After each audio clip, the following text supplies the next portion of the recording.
Welcome to Mic'd Up for Leadership, the podcast that gives you the tools to lead with confidence.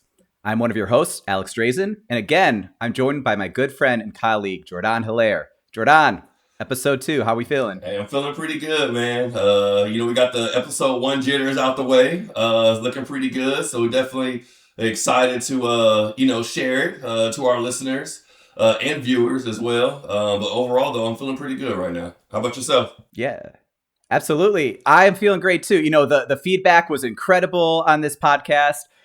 We're bulk recording before it starts. So honestly, the feedback was between you and I, Jourdan, but the feedback was great. I think we did a great job, huh? No, absolutely. It definitely felt very natural, but I think that, for us to kind of come in here with not really fully knowing what we're going to say, what to do and stuff like that, but just honestly trusting each other, I think it went really well. Yeah, absolutely. So I'm excited to dive into episode 2 and really start a more formatted episode and jump into something that you wanted us to do for episode 2 that I think is a great idea. So Jourdan, kind of set up this podcast episode for us and we'll dive in. Absolutely. We kind of briefly talked about this last episode, right? I talked about like mentorship and reaching, while you're climbing, right? Reaching back and while you're trying to do your best to elevate, right? So it kind of goes back into like that leadership philosophy, right? Being able to understand I guess you think about like when you talk about like philosophy, especially specifically when leadership, you think about the beliefs and your actions, right, and how you move forward as a leader and interact with others, right, interact with the people that you're leading, right, or working closely with, and also the culture that you're trying to build, right. And I know that there's a variety of different types of leadership styles too. So I thought it was very, important for us to kind of like dive into that because, from my experience working with so many different types of people and just, in general, I think about, it's not a one size fits all, right? Everyone has their own way of leading, right? The charge, right? Leading a group of people.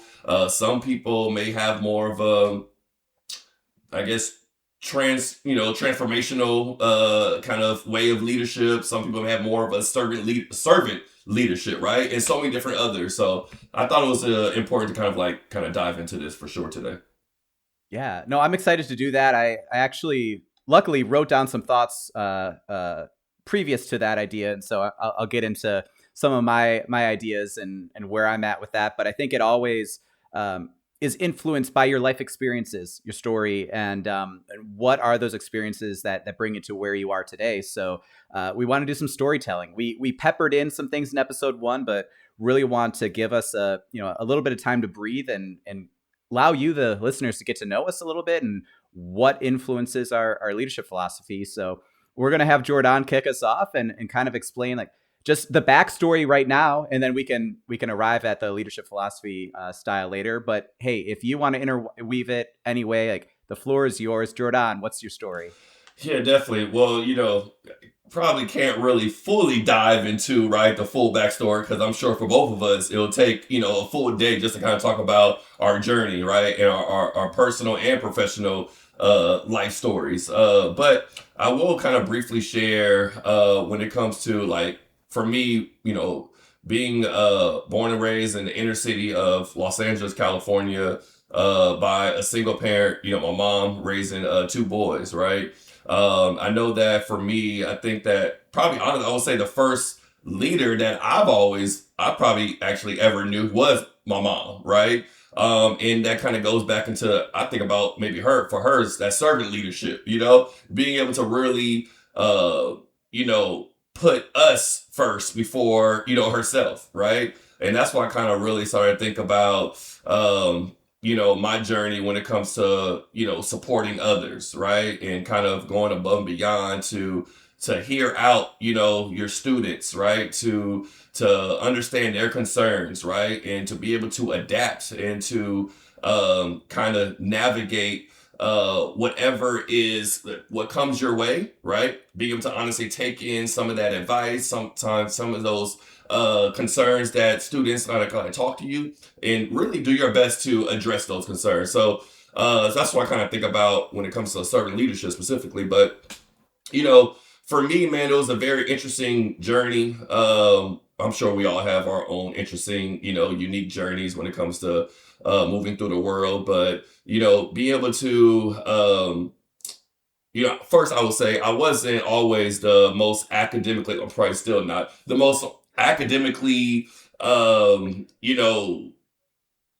would say focused person, right? Going into high school and college, right? But I knew at the end of the day, though, that I had to ensure that I was getting the best grades as possible, right? To ensure I had a better future, right?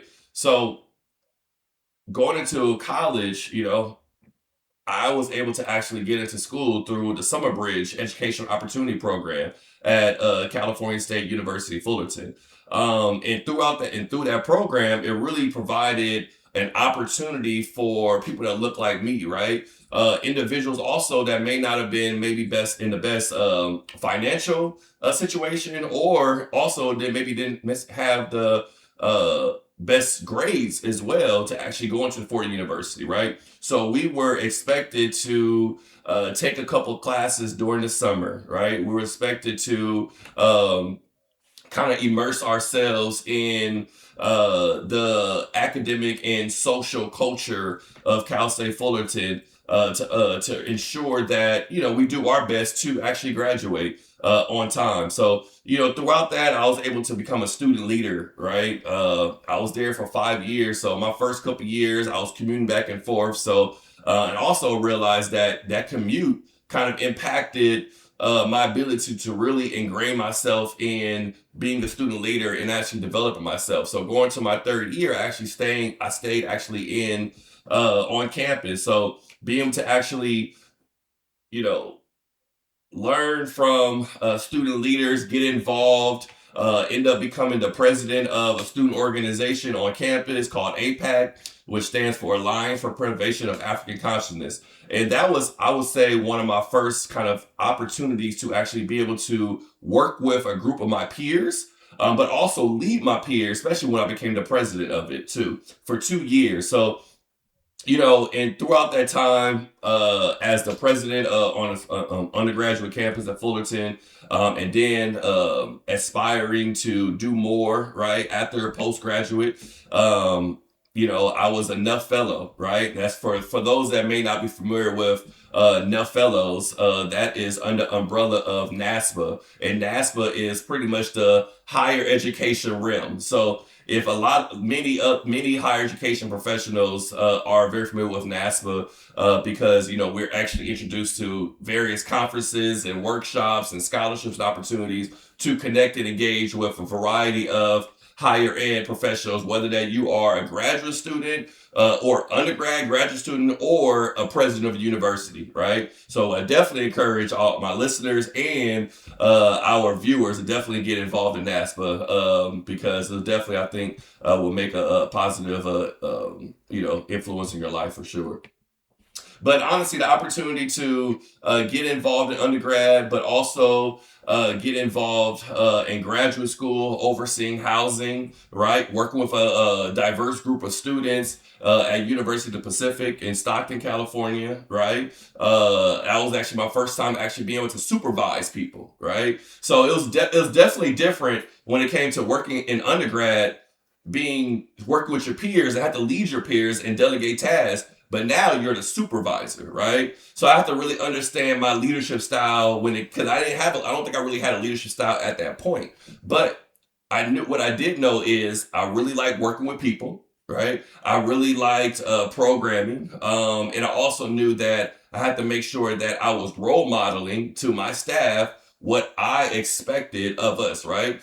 So I think it will really kind of help me out the next, honestly, probably say 7 to 10 years of working close with people, connecting with people, meeting people where they are at as well, and also making sure that you're not treating everyone the same too, right? Because everyone comes from different backgrounds.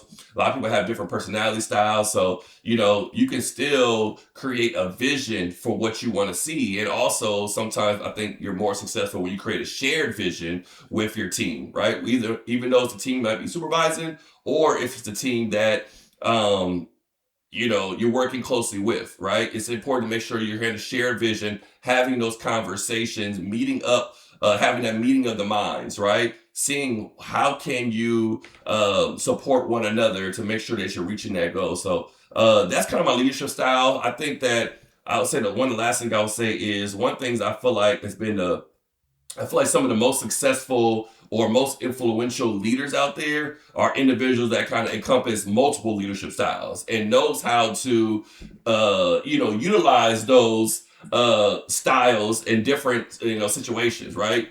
So whether that is, transformative leadership, right? Creating visions and kind of helping walking through your team through that vision and how to actually create those action steps to actually get to that goal, or servant leadership, right? Being able to actually connect with your team or students or individuals to kind of hear their concerns and understand, what how can you improve, right? As a leader for them, right? And maybe even adaptive leadership. One thing I've learned as well when it comes to, kind of taking risks sometime, right? Trying new things, implementing new initiatives, student leadership initiatives or student success initiatives, and kind of seeing depending on how they go and be able to, find that data we talked about, right? And assess and then recreate, right, based off of the feedback that you give. So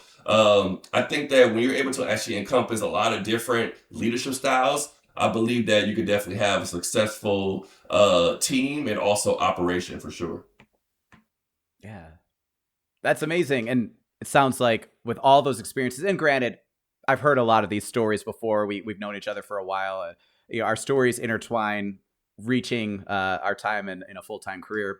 But hearing that in detail really shows that you have really a playbook, and not a playbook in a rigid sense, but so many options to choose from when it comes to leadership styles and based on the relationships and whatnot. And I admire that because I've seen it in action, but also see that as something that's very important when I think about, not only my leadership style, but the best leaders. But also anchoring that, as you're saying, like with your mom, and that relationship, and seeing how she was a servant leader. We hear about servant leadership a lot. That's huge. So yeah, I love that you shared all those items. Yeah, Is there anything else you wanted to share? yeah, I would definitely say too. I think it's definitely important for people to know that it's an ongoing developmental process too, right?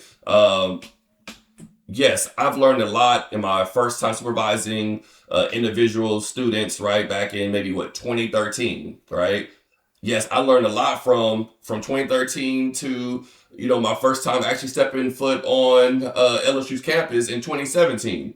But I learned a lot from that 2017 period, right? When I was working closely with you, right, under your leadership, right? I developed a lot more and learned how to work with people in different capacities from 2017 to 2021 when I started working at Southern University, right? Overseeing new student orientation in our summer bridge programs, right? And Jaguar Success Academy. And then from there, I also kind of learned as well throughout that next 3 to 4 years. So, and I'm still learning right now, right? I'm currently involved in NASPA right now as the co-chair for the Black Diaspora Knowledge Community, right? So this is one of the first kind of opportunities where I'm working with many professionals, right, in higher ed that are ranging from coordinators to vice presidents of student affairs, right? So that's a great experience for me, but it's a new experience for me, right? So I'm still challenging myself, and I'm also probably being challenged a little bit as well, right? To actually support others, right, in different capacities, different ways. So I'm still learning 10, 11 years in, and I feel like I still have a long way to go. However, I think the journey of being very intentional of developing yourself, right, as a leader, right, and asking questions, right, reaching out to mentors and colleagues, and connecting with students, connecting with administrators on your campus, getting their advice and their perspective on how to improve certain operations, right, when it comes to whether it comes to how are students experience on living on campus and housing, or how was the students experience when it comes to their coming into their new student orientation, right? How is students experience when it comes to their satisfaction, when it comes to the latest social academic workshop that we hosted on campus, right? Being able to really kind of pull from those perspectives and different people, I think definitely plays a part in developing oneself to be kind of like be the best leader as possible, for sure. Amazing. No, thank you for sharing that. Thank you for sharing all of that. And well, since there's so much wisdom shared, that's our time today, and I'm not going to be able to follow that up. No. Sorry, I get passionate sometimes when we talk about this type of stuff. But Yeah. it's interesting though, because like we talked about, everyone has their own kind of perspective, point of view on how they navigated their own, way of being a leader, right, in this space or outside of this space. So can you tell me about a little bit about your experience? Like, how was that for you? Yeah, yeah, 100%. Like my journey, I've been thinking about it, and I was trying to figure out how far back I want to go because I do think a lot of it, there's an episode in our future we've talked about are leaders born or made, and certainly I think 99% of people out there are going to say the made, and there's no innate trait that you are born with, but I think there has something to do with birth order or family structure, and so I would actually like to talk about that in the future more. But why I say that is I'm the oldest of three, and I was relied on a lot to set the example. So because of that, ironically, you're talking about schoolwork and whatnot. That was an area where I was really meant to and asked to put forward the example, and so I excelled in school in different ways, not in everything, right, but just in general, like certain subjects I really excited me, and being able to help my siblings with homework and whatnot. And so committing to that side of things, naturally, I was given opportunities to be involved or represent the class in different things. I'm not talking about grade school. I'm talking about more like high school clubs and organizations, or like there's a leadership conference I went to. Shout out Badger Boys State University. If anyone has ever been to a boys or girls state in their state, very interesting look into simulating a state level government. But I say that to say it really started to expose me about the idea of leadership, and um, being connected to people and wanting to help them out, was, or just be surrounded, I would say, by like-minded individuals. I think when I first went to that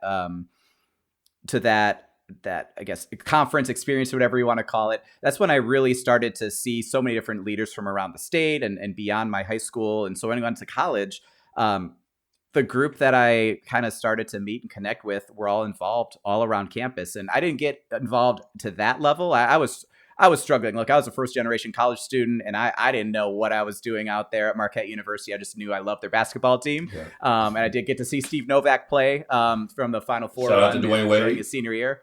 Well, that's the reason I got interested in going to Marquette was Dwayne Wade. But then I thought, wait, Steve Novak will be there when I'm a freshman, so maybe I'll go. And hey, he had a little good NBA career. Yeah. He's announcing now.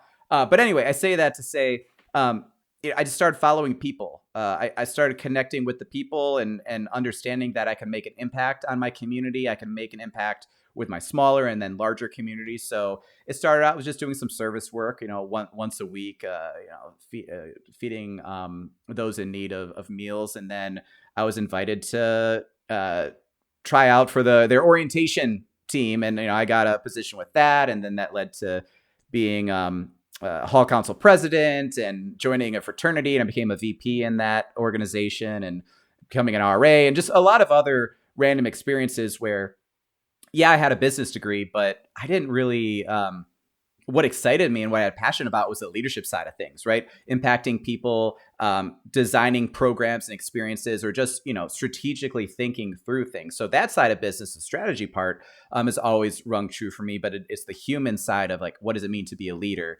And so throughout time, I learned that there was a career opportunity in higher education. And so I tentatively dove into it, but was able to open a new building at a new residence hall at a small private college and advise their student government. And then I went to grad school. I mentioned that I was the graduate student government president. So I got to really have the full student government experience with that. And then, off to Indiana State University and Louisiana State University, really following the student success and the leadership track.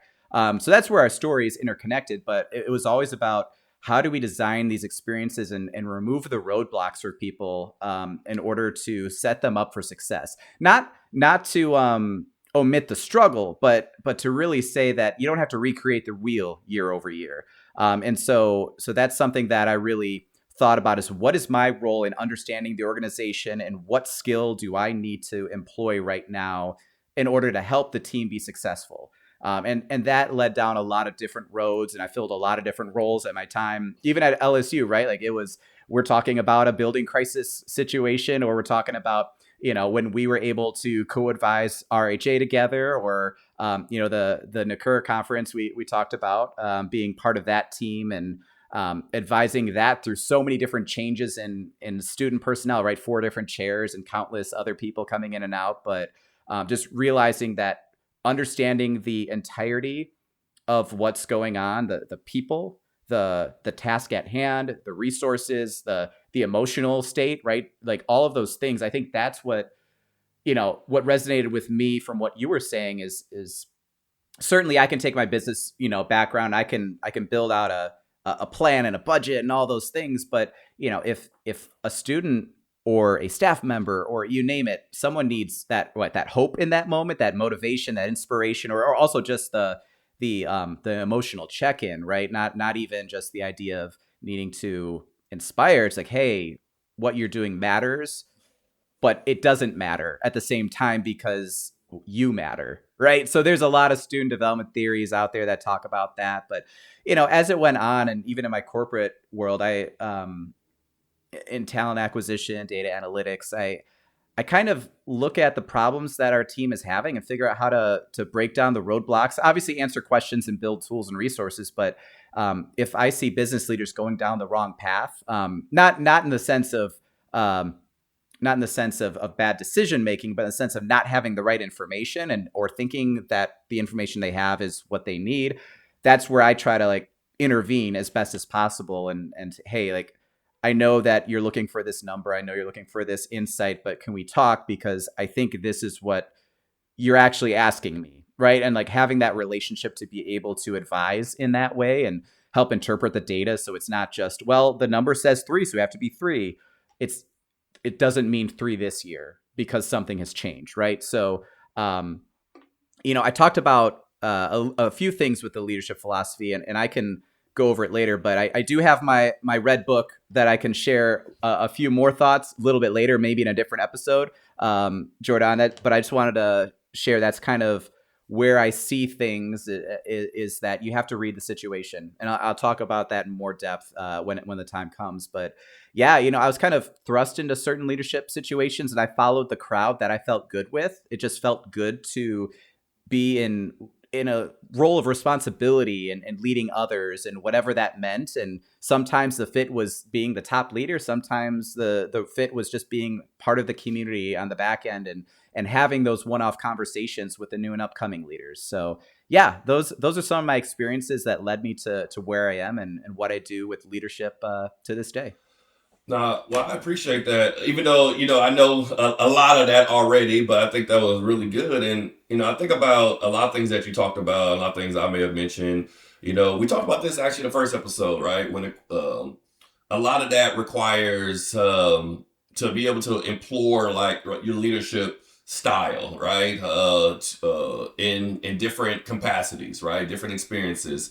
It takes confidence too, right? And that takes time too. I know for me, I will say it took me maybe about 8 or 9 years to really feel confident knowing what I need to do to get certain things done, right? Because now, even though I'm still learning a lot, right, and I still may lack confidence in certain areas of maybe leadership, I'm still growing. However, I think for the most part, though, if there's a task that needs to be needs to be completed, or a team needs to be led, I know the basic foundations now, where I'm able to, kind of use those leadership skills, right, that I've developed for you, how long did it take you to maybe like feel confident in kind of understanding what everything that you learned and developed in to just go in and just use it, and you knew you were confident that this might be the right way to go?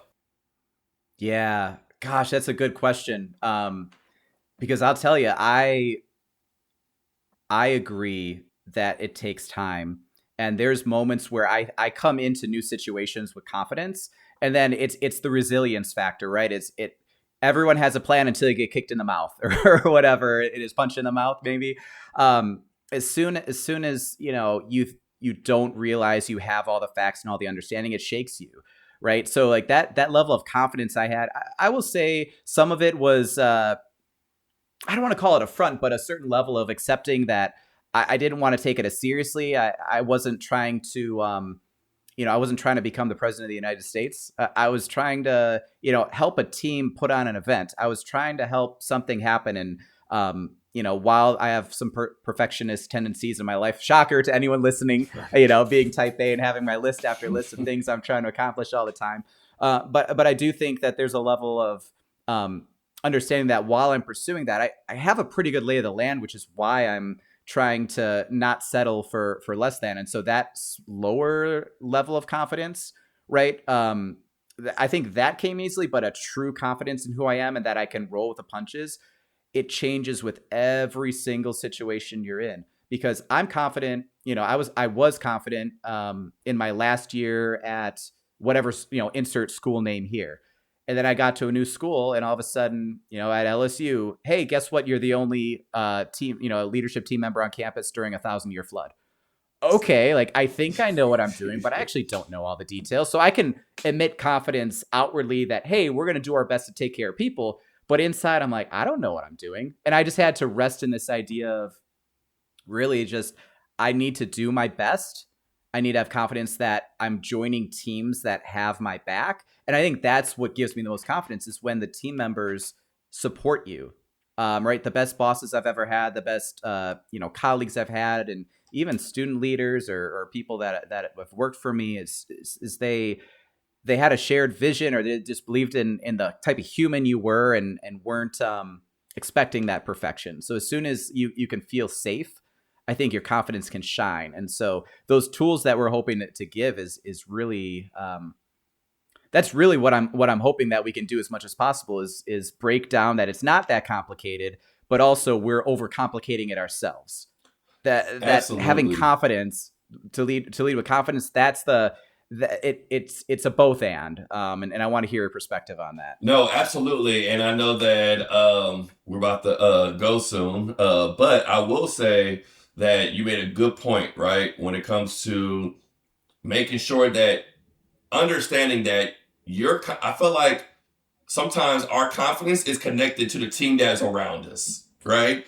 I think it does become easier for you to be confident in your ability to lead the charge, and whether it was a big, large scale conference like NACUR, or a smaller program such as like a workshop in the residential halls, right? I feel like you were confident in that because you had a team around you that had, like you mentioned, a shared vision, right? Everyone knew their part, right, to play and to ensure the productivity, right, to reach a particular common goal. So I think that's a whole nother, that could be another episode, honestly, when it comes to building a team, right? And understanding what type of qualities you may want and things, the type of people, right? As specifically as far as some of the skills that you need, right, to kind of help kind of form maybe maybe not the best ideal team, but at least the parts that you feel like can play together in order for the team to reach that particular goal. So having a strong team plays a big part in building confidence amongst leaders. So again, though, that's a whole nother conversation, but I love that point that you brought up. Yeah.